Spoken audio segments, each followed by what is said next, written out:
Bonjour à toutes et à tous, bienvenue sur KTV, Kwezi FM, le 106.9 pour un temps de parole en direct à la radio et à la télévision. Oui, vous le savez, c'est la grève totale sur l'île, sans faire de vilain jeu de mots. Il est avec nous sur ce plateau, c'est Elan Ziz, le big boss de FO. Elan Ziz, bonjour. Bonjour. Merci d'avoir accepté notre invitation. La situation est relativement grave sur l'île. Vous le savez, je sais que vous êtes sur le terrain tout ce week-end, vous êtes allé sur le terrain, vous avez vu la proportion que ça prend. Est-ce que là, vous n'avez pas le sentiment qu'on va trop loin ? Écoutez, moi ce que je ne comprends pas, c'est que on ne peut pas admettre que la direction de Total se comporte comme un employeur lambda. C'est pas un secteur concurrentiel. Oui. C'est un monopole. Donc, il va falloir qu'on prenne conscience de problématiques de fond. Donc ça, c'est sur le fond, Elan Ziz. Oui, mais c'est là où j'en viens. Oui. Quand il y a un conflit dans un secteur où il y a le monopole, l'État doit pouvoir intervenir et pour pouvoir arbitrer. Non pas par la force, comme ils le font. Ils l'ont fait hier, avant-hier, un passage en force, séquestrer les grévistes, séquestration pour eux préventive. Je ne sais pas ce que ça veut dire, mais séquestration, c'est séquestration. Dire, on a parqué, mis dans le parking les grévistes et on les a enfermés et on a mis en faction l'escadron de gendarmerie pour garder à ce que tout le monde reste là jusqu'à nouvel ordre. Donc, moi, je ne comprends pas du tout. C'est le monde à l'envers. C'est-à-dire, on est en train d'encourager la délinquance du capitalisme. Je ne sais pas si c'est ça, ce qu'il en est aujourd'hui. Au lieu d'encourager le service public, c'est-à-dire l'ouverture du service public par le dialogue social. Et le dialogue social, ça passe par des concessions de part et d'autre. Donc nous, la partie syndicale, nous sommes prêts à faire des concessions. Mais encore faudrait-il qu'on ait la main tendue de la direction de Total et que la direction de Total puisse nous faire des propositions qui vont dans le sens d'un dialogue social au lieu de nous faire des propositions de mépris et de provocation. Mais vous avez posé en condition préalable à toute négociation l'acceptation du principe d'une augmentation générale avec une revendication de 15% d'augmentation de salaire. Vous en avez parlé la semaine dernière déjà de cette histoire. Qu'est-ce qu'il faudrait pour que la grève s'arrête ? Oui, on avait fait un préalable au début et après on est allé sur la table des négociations. On a proposé à la direction de Total à ce que tout le volet financier soit mis sur la table. Pas en préalable, mais on discute l'ensemble des revendications qui portent sur les finances, à savoir l'augmentation du salaire de base, et aussi tous les points concernant les accessoires de salaire, les primes. Donc il va falloir qu'on fasse un package de telle façon qu'on ait un pourcentage à négocier. Et ça peut être les 15%, plus peut-être ça deviendra 20% ou pas, mais qu'on se mette d'accord sur un mécanisme de négociation qui satisfasse les deux parties. Mais il y a eu des tentatives de négociation, notamment à la DIACT, vous étiez présent. Pourquoi ça n'a pas abouti ? Parce que le mécanisme de négociation que nous avons proposé a été rejeté par la direction Total, parce que selon eux, c'est la partie employeur qui doit mener de bout en bout les négociations et c'est eux qui doivent proposer le mécanisme de négociation.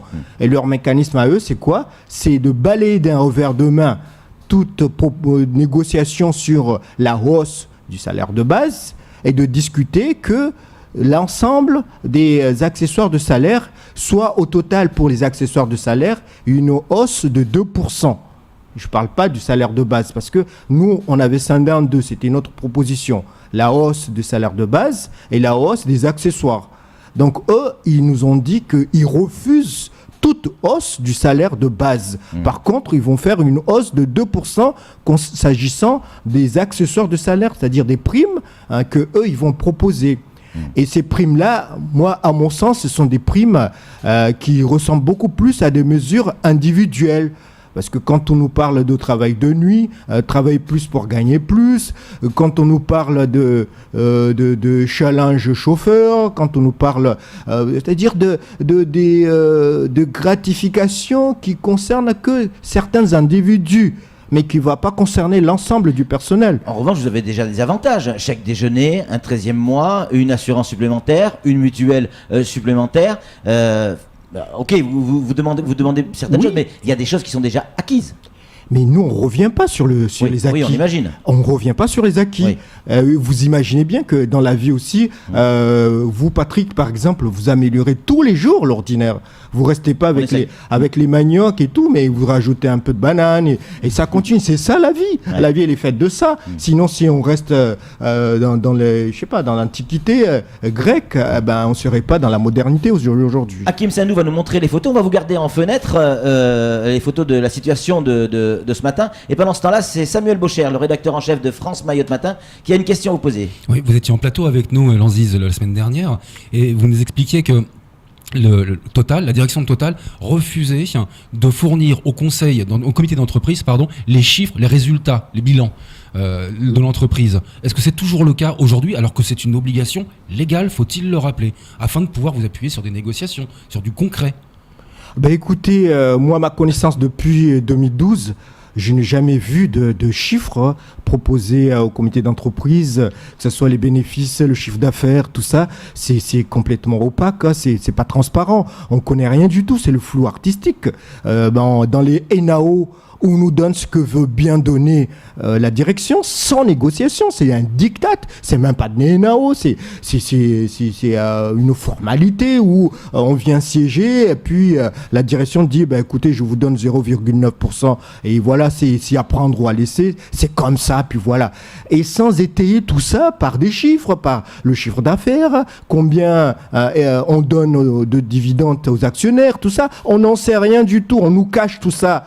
Donc, il n'y a pas de transparence du tout, et ce qui nous amène, nous, à demander un peu plus de confort dans les conditions de travail, dans le paiement de salaire et tout ça, parce que nous suspectons beaucoup de laisser-aller quant au paiement de dividendes aux actionnaires. C'est-à-dire que ce sont les actionnaires, eux, qui bénéficient de toute la richesse générée par l'exploitation et par la distribution de carburant et non pas les salariés. Donc les bénéfices profitent beaucoup plus au capital et non pas aux salariés, c'est-à-dire au travail.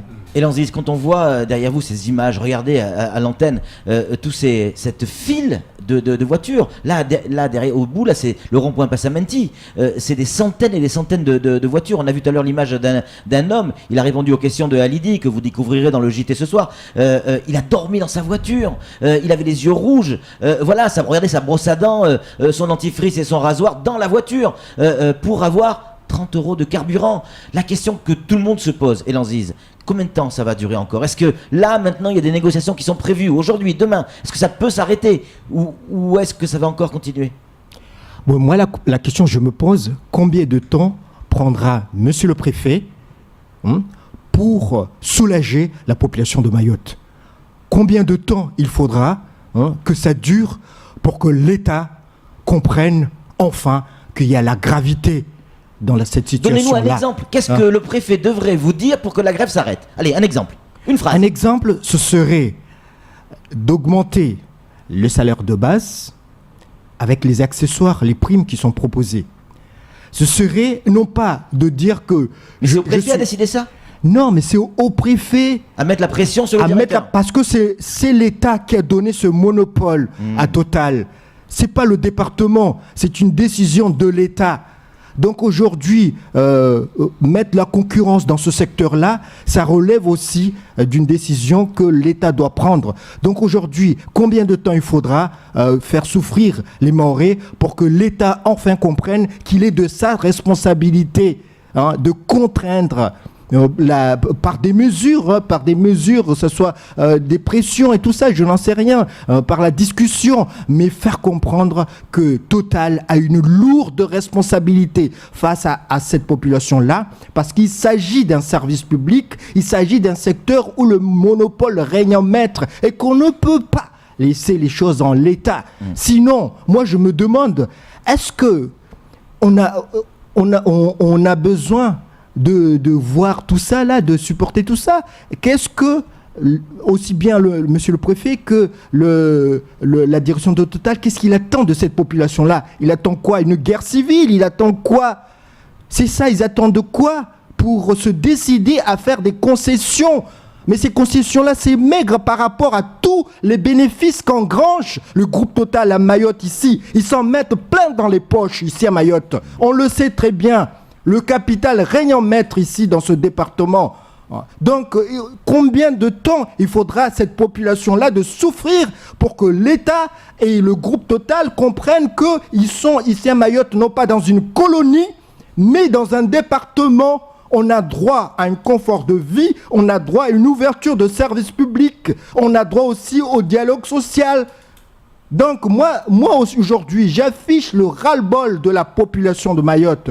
Je suis secrétaire général de l'Union départementale Force ouvrière de Mayotte. J'ai aussi des salariés qui sont empêchés parce qu'ils ont le réservoir vide et qui restent à la maison et qui ne peuvent pas travailler.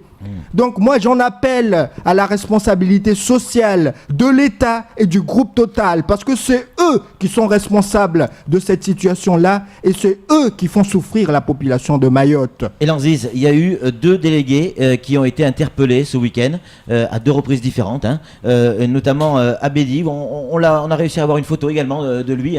Il était sur place quand il est sorti du commissariat. Regardez, c'est lui. Comment vous le justifiez? Comment vous l'expliquez? Qu'est-ce qu'on reproche à ces personnes qui ont été interpellées? Eh bien, c'est cette façon-là qu'on traite le social à Mayotte. C'est-à-dire, on interpelle les leaders, on les bouscule, on les violente pour les contraindre à abandonner la lutte syndicale. Donc, ça, Patrick, vous le voyez tous les jours, tout le temps, quand il y a des mouvements sociaux ici à Mayotte, il y a une série d'interpellations et aussi d'emprisonnements pour contraindre ces mêmes délégués à abandonner la lutte. Et moi, je dis que le rapport de force, c'est les mouvements sociaux, le rapport de force, c'est la grève. On ne pourra pas faire autrement. Ça veut dire qu'il faut s'attendre à voir encore ce genre de situation quelques jours encore? Écoutez, quand il n'y a pas de dialogue social, qu'est-ce qu'il reste à faire? Dans la République, c'est les mouvements sociaux, c'est la grève, c'est comme ça. Comment se régule la République? On ne fait pas la révolution ici, on fait la grève. Samuel, une question. Oui. Je remets en aucune manière la légitimité des revendications des salariés de Total. Mais le blocage, c'est quelque chose d'interdit dans le droit constitutionnel qui est le droit de grève. Pourquoi continuer avec les blocages? Et en même temps, vous êtes aussi responsable de cette prise d'otage de la population. Comment faire pour y remédier? Écoutez, moi j'ai pas vu de blocage, c'est des piquets de grève, que ce soit au dépôt de Longoni ou dans les stations de service, ce sont des piquets de grève. Je suis désolé, mais il y a des réquisitions qui sont faites pour faire avancer le service minimum, mais ce n'est que le service minimum. Et d'ailleurs, il y a des heures d'ouverture et des heures de fermeture qui ne sont même pas de droit commun, c'est-à-dire c'est exceptionnel. Ils ouvrent que 5 heures de temps au lieu d'ouvrir toute la journée. C'est le service minimum. Donc la grève a provoqué un service minimum et a provoqué toute cette situation-là que tout le monde est en train d'endurer.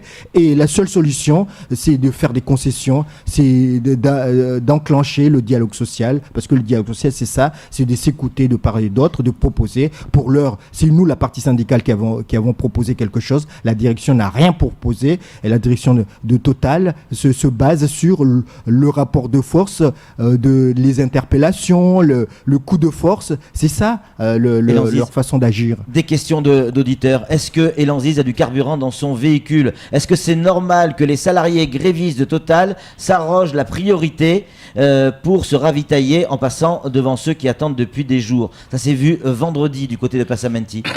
Moi, je sais pas ce que font les autres, mais moi, il y a mon frère qui était en vacances et j'ai conduit sa voiture qui était plein d'essence. Ouais. Là, je viens de terminer.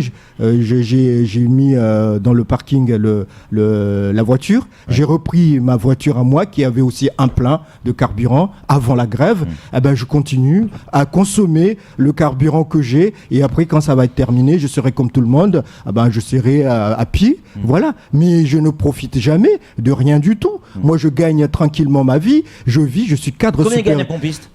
Je n'en sais rien, il gagne le SMIC à peu près. Ouais. Bon, voilà, donc moi je vais parler de moi-même. Moi je gagne bien ma vie, je suis cadre supérieur à la sécurité sociale, donc j'ai pas besoin d'aller profiter d'une situation pour m'en sortir. Donc moi, aujourd'hui, moi je suis secrétaire général de l'Union départementale Force ouvrière. Je fais le rapport de force pour le confort de vie et les meilleures conditions de vie de tous les salariés de Mayotte. Je suis là pour contribuer au développement du département, mais je suis pas là pour profiter de la situation. Juste une réponse, juste par oui, pardon, parce qu'on a explosé le temps. Est-ce que là, à la minute où on parle, il y a des dates qui sont calées pour des négociations, que ce soit avec la DIAC ou la direction? Oui ou non? Ah bah non, pas du tout, à ma Rien pour connaissance. l'instant. Rien pour l'instant parce que Donc c'est quelque chose qui risque de durer là. nous attendons la main tendue de la Ouais. direction Total et de l'État. On a bien Nous compris. sommes disposés à faire des concessions. Encore faudrait-il qu'il y ait des réelles négociations. Elan Ziz, merci beaucoup d'être venu sur ce plateau, d'avoir répondu à nos questions. Vous l'avez compris, une grève qui risque encore de durer quelques jours au minimum. Allez, c'est tout pour ce temps de parole. Tout de suite, la suite de nos programmes.